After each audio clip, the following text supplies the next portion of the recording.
Hello, everyone. Economic Ninja. A huge company, JBS Meat Plant in Greeley, Colorado, has now been called out by a union for trafficking immigrant workers. And they are claiming that they have trafficked over 500 workers, immigrant workers. And I want to dive into this story because it's important because large companies, there's many of them in the country that have been laying off Americans and hiring immigrant workers to source cheaper labor.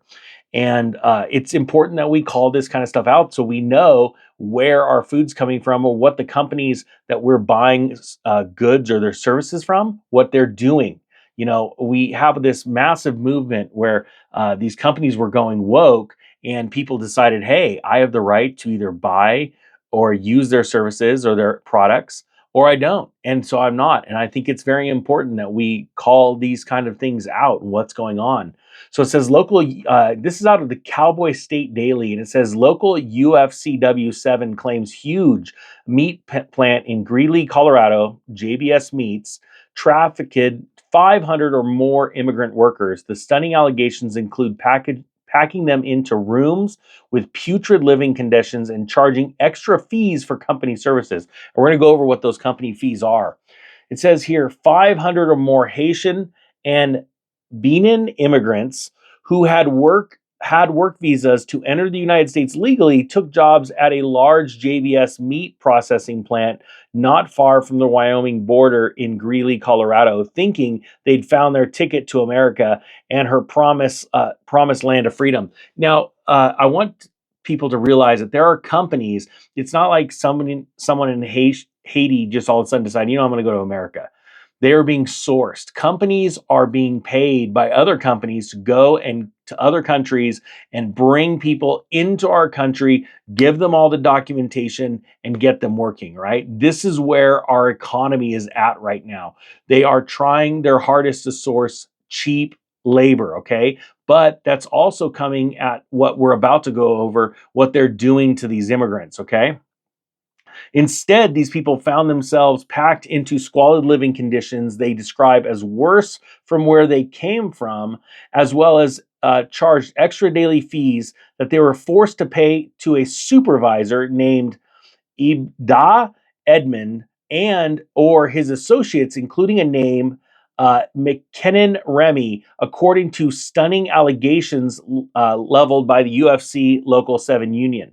Now, I'm going to link this story down below so you can check it out yourself.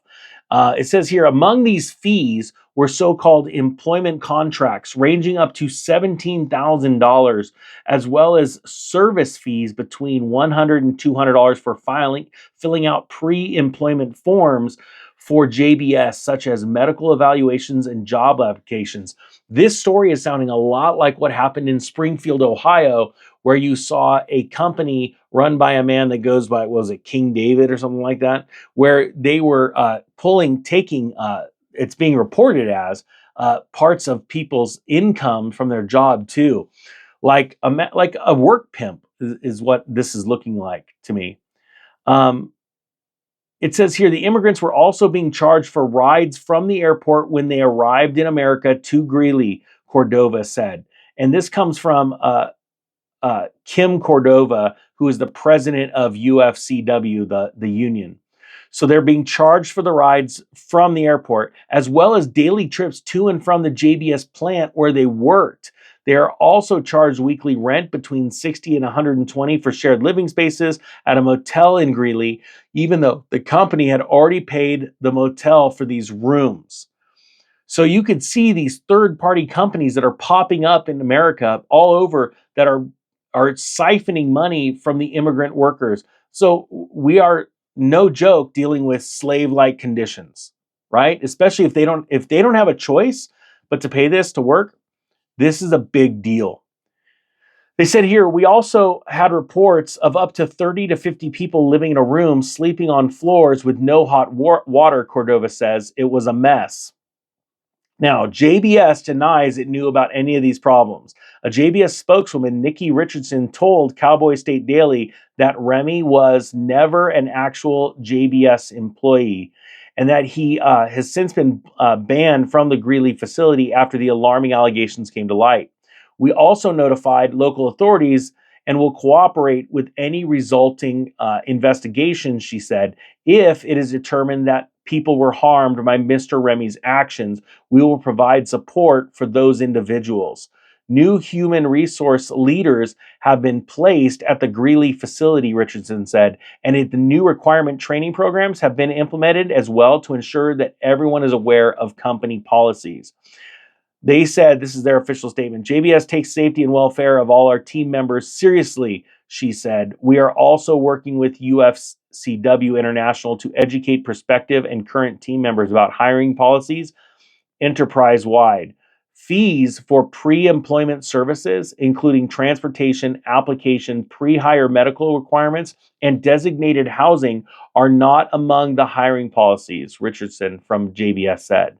Any allegations of poor living conditions are unacceptable and upsetting, she said. We want all of our employees to have access to safe housing and the opportunity to create a better life for themselves and their families.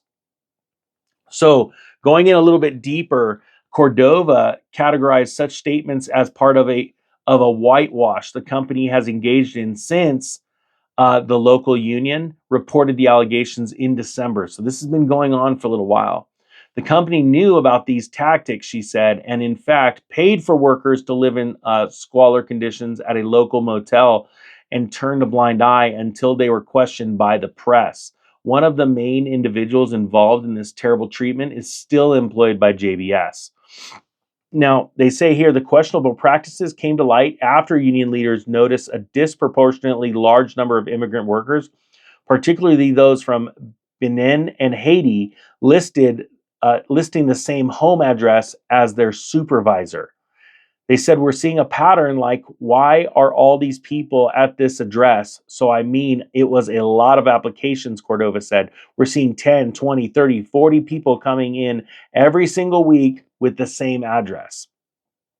They said some workers are started complaining to a union steward who is from West Africa and speaks French, that they're not getting referral and retention bonuses that they were entitled to. So this is turning into quite the ordeal. And the sad thing is the press, the mainstream press, is not picking up these stories. And these are things that are very important. Look, I believe that everyone should have the right to come legally to this country and work. End of story. I think that but at the same time, they need to supply too. They have to pay their fair share of taxes.